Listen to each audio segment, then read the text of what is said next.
அதிமுக என்ற கட்சிக்கு இன்று எதிர்காலம் இல்லை, அதன் தலைமை மாற்றப்பட வேண்டும் என்கிறேன்.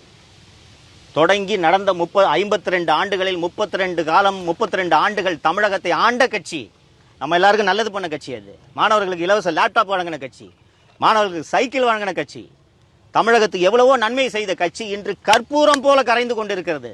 இது எனக்கு வருத்தமாக இருக்கிறது. தமிழகத்தின் இன்னொரு காங்கிரஸ் கட்சியாக அதிமுக மாறிவிட்டது.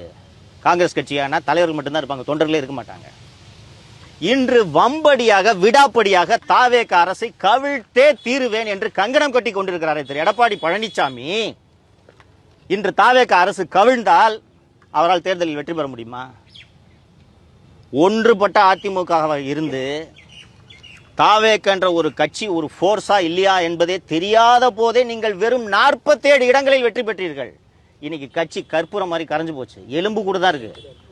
இன்னைக்கு ஆட்சி தாவேக ஆட்சி கவிழ்ந்துச்சுன்னா எப்படி சார் நீங்க தேர்தலில் போட்டியிட்டு வெற்றி பெறுவீர்கள்? எப்படி வெற்றி பெற முடியும்?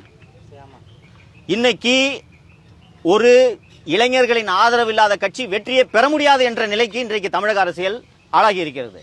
அப்படி இருக்கும்போது 72 வயதான திரு எடப்பாடி பழனிசாமியால் அண்ணா திராவிட முன்னேற்ற கழகத்தை எப்படி வழிநடத்த முடியும்? இந்த கேள்வியை அண்ணா திராவிட முன்னேற்ற கழகத்தில் இருக்கக்கூடிய தொண்டர்கள் எழுப்ப வேண்டும் என்று நான் கேட்டுக்கொள்கிறேன்.